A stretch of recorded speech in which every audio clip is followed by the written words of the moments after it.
Ratusan pencari kerja di Sukabumi, Jawa Barat memadati bursa kerja yang digelar Sekolah Menengah Kejuruan Negeri. Pelamar yang berasal dari berbagai wilayah ini rela berdesakan dan antri berjam-jam untuk melamar lowongan pekerjaan sebagai kasir minimarket. Animo pelamar yang membludak membuat antrian mengular hingga halaman sekolah. Dari 500 pelamar yang melamar, hanya 30 orang yang akan diterima untuk bekerja. Lapangan pekerjaan yang semakin sempit membuat masyarakat kesulitan untuk menembus dunia kerja.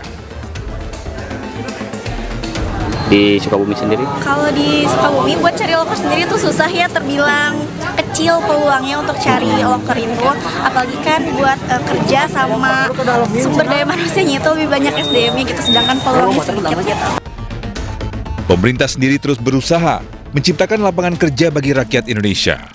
Program magang dibayar pun diluncurkan. Tak main-main, anggarannya mencapai 1,4 triliun rupiah. Harapannya peserta yang ikut program magang berbayar bisa mendapatkan pekerjaan ketika magang selesai.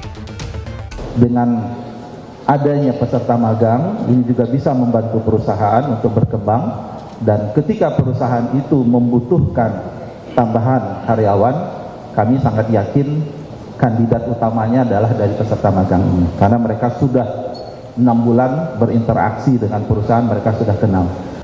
Hasil seleksi gelombang 1 batch 2 diumumkan. Peserta bisa mengeceknya di halaman resmi Magang Hub Kemenaker. Di situs ini tercatat ada lebih dari 1.000 perusahaan daftar program magang berbayar.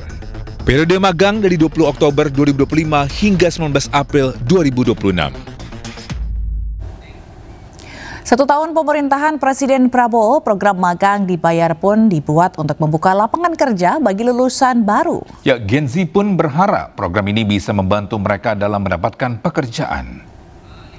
Udah lumayan ya, karena kan beberapa karena ada yang nggak dibayar sama sekali. Jadi kalau untuk magang, apalagi untuk belajar dulu sih, untuk transport dan makan aja menurut aku nggak apa-apa ya. Mungkin kalau untuk saat ini kayak aku lebih tertarik untuk magang dulu karena mendapatkan uang transport juga, gaji. Kalau jujur untuk sebagai pengalaman pertama, saya sih lebih prefer magang ya. Karena kan itu juga udah digaji, biaya transportasi sudah didapatkan juga. Ibu bisa 1 tahun pemerintahan Presiden Prabowo, sejumlah program telah dilaksanakan, salah satunya program magang berbayar untuk membantu warga yang belum mendapat pekerjaan.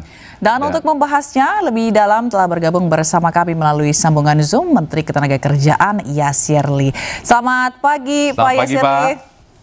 Selamat pagi, apa kabar? Baik, terima kasih Pak sudah bergabung di iNews Today. Pak Yasir Lee, ini 1 tahun di Kabinet Prabowo Gibran, pencapaian apa saja sih Pak sebenarnya sudah berhasil dilaksanakan? Ya, terima kasih. Alhamdulillah 1 tahun cukup banyak yang sudah kita lakukan. Kalau saya boleh bagi, yang pertama itu terkait dengan upaya pemerintah untuk meningkatkan kesejahteraan pekerja kita. Kita masih ingat mungkin tahun lalu peningkatan UMP 6,5%, sesudah sekian lama sebelumnya itu kurang signifikan. Yang kedua, kita ada bonus hari raya, bagaimana pemerintah begitu memperhatikan teman-teman pengemudi dan kurir online. Kemudian pemerintah juga menggelontorkan BSU, bantuan subsidi upah, ada sekitar 15 juta pekerja formal. Ini adalah upaya-upaya yang kita lakukan dalam konteks peningkatan kesejahteraan pekerja. Yang kedua, secara khusus bagaimana kita ingin mengatasi isu yang disebut dengan link and match, yang selama ini menjadi salah satu hal yang sering diangkat ketika industri kesulitan mencari calon-calon tenaga kerja yang sesuai dengan keinginan mereka. Kita melakukan reformasi terkait dengan transformasi pada balai-balai latihan kerja kita. Kita update kurikulumnya, dan alhamdulillah sampai sekarang kita sudah tahun ini kita melatih hingga 700.000 orang. Ada pelatihan bengkel, mekanik, barista, hospitality, pengelolaan makanan, agroforestry, termasuk juga konten-konten terkait dengan IT skills, ya, content creator, marketing dan seterusnya. Termasuk magang. Jadi magang ini sebenarnya kita ingin peserta magang ini mereka mendapatkan peningkatan kompetensi dan mengenal dunia kerja seperti apa. Jadi untuk menjawab salah satu isu terkait dengan link dan match. Yang ketiga yang ingin saya sampaikan juga Bapak dan Ibu, para pemirsa semua, terkait juga dengan upaya-upaya yang kami lakukan dalam membangun hubungan industrial yang harmonis di Indonesia. Jadi salah satu kunci sukses investasi juga adalah bagaimana adanya hubungan industrial yang harmonis, dan kita melakukan mediasi, membantu perusahaan-perusahaan dalam menyusun perjanjian kerja bersama, dan alhamdulillah total itu kita sudah membantu hampir 2.000 perusahaan, dan juga kemudian kita membantu dalam hal bagaimana 16.000 perjanjian kerja bersama dan 48.000 peraturan perusahaan. Dan ini yang kita ingin, bagaimana hubungan antara pekerja dengan manajemen itu harmonis. Itu kira-kira 3 hal terkait dengan kesejahteraan buruh. Yang kedua, pelatihan vokasi yang kita ingin hidupkan di semua balai-balai yang ada di Kementerian Ketenagakerjaan. Dan yang ketiga, upaya kita untuk mengharmoniskan hubungan industrial antara buruh, pekerja dengan manajemen, sehingga terjadi hubungan harmonis, transformatif, dan peningkatan produktivitas perusahaan-perusahaan di Indonesia. Mungkin begitu dulu. Baik Pak Menteri, ini terkait dengan program magang nasional, daerah mana saja ini menjadi prioritas Pak nantinya? Kita menginginkan magang ini dirasakan merata di seluruh Indonesia. Jadi kuotanya kita rancang proporsional sesuai dengan jumlah lulusan yang ada di satu provinsi. Jadi misalnya kalau memang di DKI Jakarta lebih banyak mungkin lulusan fresh graduate-nya dibandingkan provinsi lain di Sulawesi, maka kemudian dia akan proporsional.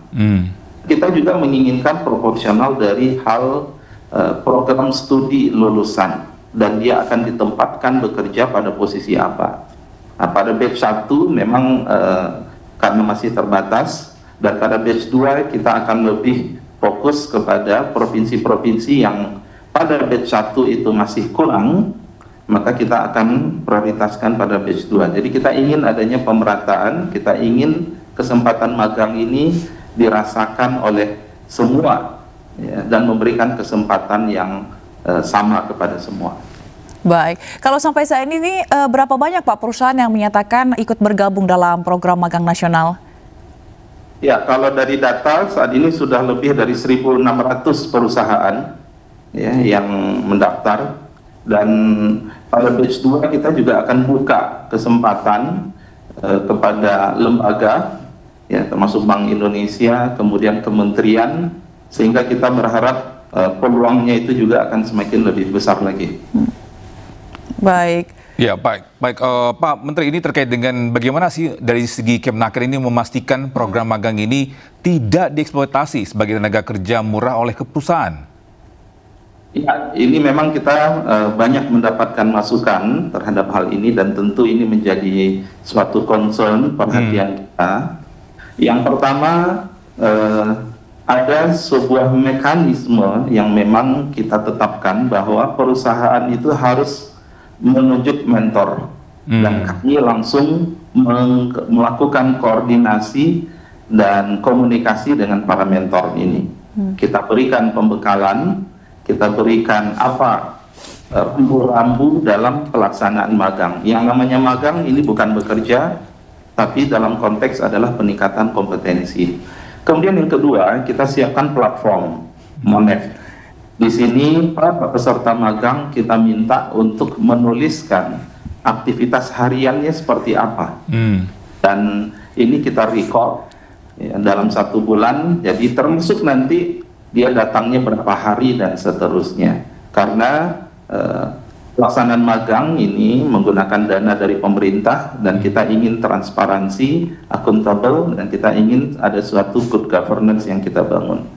Yang ketiga, kita juga meminta para mahasiswa, para peserta magang ini untuk melaporkan. Jadi kalau ada indikasi-indikasi penyelewengan, kemarin ada 1-2 kasus ya, sampai ada pungutan dan seterusnya, untuk segera melaporkan kepada kami sehingga kita bisa melakukan tindak lanjut terhadap laporan tersebut. Dan terakhir tentu kita mengajak semua komponen masyarakat untuk sama-sama kita mensukseskan program magang nasional ini. Baik Pak, lalu nanti apakah setelah magang peserta ini akan mendapatkan insentif atau sertifikat gitu Pak? Ya, jadi dalam platform Monef kita minta mentor untuk menuliskan kompetensi apa yang kemudian akan ditargetkan untuk dikuasai oleh para peserta magang. Dan mereka diminta untuk mengisi capaian tiap bulan. Nah, inilah yang nanti akan menjadi patokan kita, bahwa kalau kompetensi itu sudah terpenuhi, tentu kita akan lihat lebih detail, dan ijazah magang ya jelas insya Allah itu kita akan berikan. Sertifikat nanti tergantung capaian dari kompetensi dari peserta magang ini, dan kita akan melakukan koordinasi dengan para mentor dari para peserta magang yang sudah ditunjuk oleh perusahaan-perusahaan tempat magang tersebut. Iya Pak, untuk program ini Pak, apa sih menjadi indikator keberhasilan untuk mengukur program ini itu efektif Pak? Iya, sekali lagi program magang ini kita tujukan untuk memberikan kesempatan kepada fresh graduate 1 tahun dia lulus dari sarjana, dari diploma, untuk mendapatkan kesempatan terkait dengan dunia kerja, meningkatkan kompetensi belajar ya dunia kerja yang profesional itu seperti apa. Maka dari sini tentu Monef yang kita gunakan tadi terkait dengan sejauh mana kompetensinya sudah tercapai tiap bulan, kemudian sejauh mana partisipasi dari peserta magang, inilah yang akan menjadi indikator utama yang kita monitor.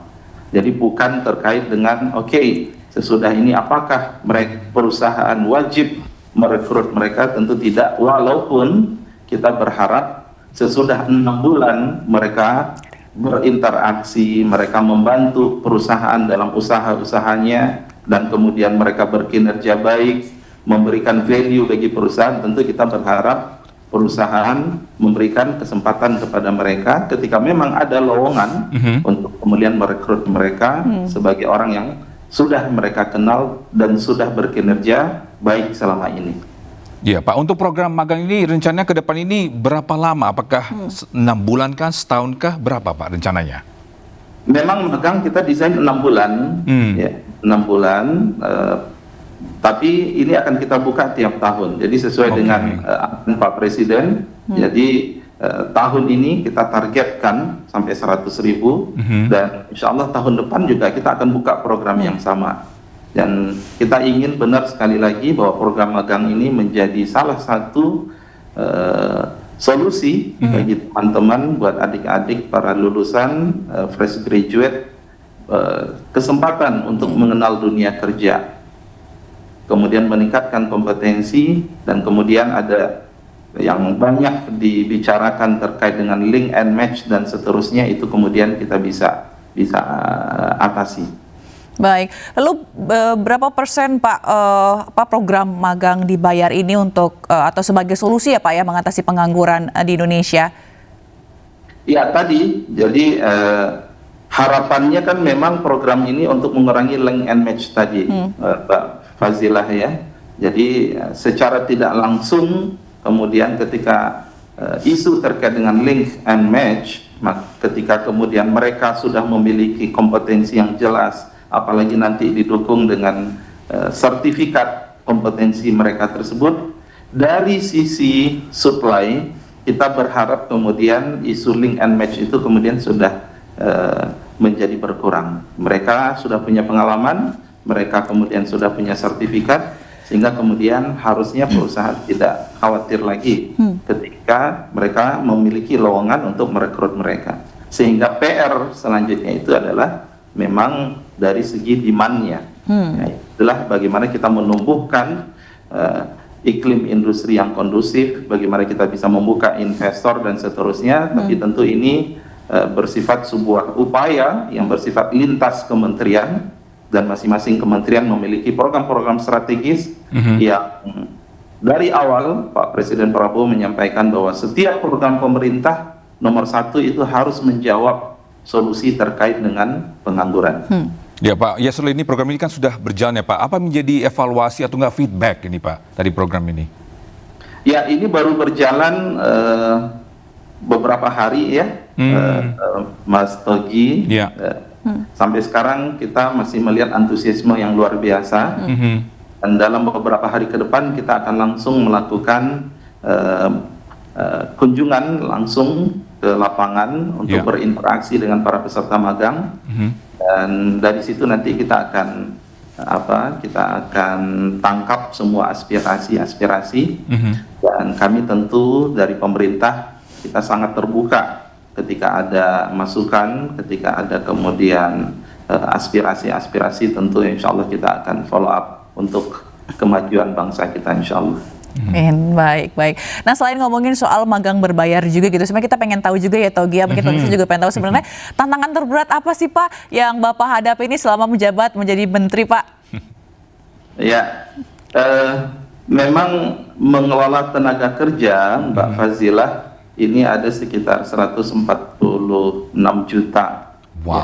Tenaga kerja kita, masih ada sekitar 7 juta orang pengangguran. Saya dari awal itu ingin mengelola tenaga kerja ini adil dan inklusif. Jadi tidak hanya sekarang kita concern perhatian kepada lulusan perguruan tinggi, para Gen Z, milenial ya. Sebelumnya kami juga memperhatikan nih teman-teman dari pengemudi dan kurir online juga harus kita perhatikan. Nah, yang memang sekarang kita sedang membangun effort yang luar biasa itu adalah bagaimana kita perhatian juga dengan teman-teman disabilitas. Ya, mereka disabilitas, mereka yang berada di daerah-daerah terluar ya dari Indonesia, daerah yang terpencil, ini juga mereka harus mendapatkan kesempatan yang sama. Ini yang menjadi beban ya pikiran saya sebenarnya, sehingga kita ingin pemerintah itu hadir memberikan solusi kepada siapapun. Dan ini memang menjadi PR kita. Awal ketika saya menjadi menteri, saya melihat ada satu kotak kosong ya sesudah Kementerian P2MI itu pindah ya menjadi kementerian sendiri, langsung yang kami bentuk itu adalah penempatan tenaga kerja disabilitas. Jadi kita ingin teman-teman disabilitas juga memberikan kesempatan yang sama, diberikan kesempatan yang sama. Kita buatkan sekarang roadmap-nya, kita lakukan transformasi balai-balai latihan kerja kita juga harus bisa mengakomodir teman-teman disabilitas. Ini salah satu contoh. Kita ingin tenaga kerja ini inklusif, dirasakan manfaatnya oleh siapapun, terlepas dari usianya, terlepas dari posisinya di mana, terlepas dari kondisi dia seperti apa. Yang lain misalnya sebelumnya kita juga sudah terbitkan larangan diskriminatif dalam rekrutmen tenaga kerja. Tidak boleh ada good looking, tidak ada boleh terkait dengan suatu usia yang kemudian sesuatu yang tidak relevan. Dan ini PR kita. Jadi kami punya visi bahwa pengelolaan ketenagakerjaan di Indonesia yang besar ini dari Sabang sampai Merauke harus merata, adil dan inklusif buat semua orang. Dan mohon doa dan support dari teman-teman semua, kita berharap. Baik, semoga apa yang direncanakan, ini PR-PR tadi yang disebutkan juga segera terwujud ya Pak ya. Tetap semangat terus ya Pak ya untuk Indonesia, jangan menyerah. Terima kasih banyak Pak Yasirli, Menteri Ketenagakerjaan Republik Indonesia telah bergabung di NDC Today. Salam sehat selalu Bapak, terima kasih. Pak. Salam sehat.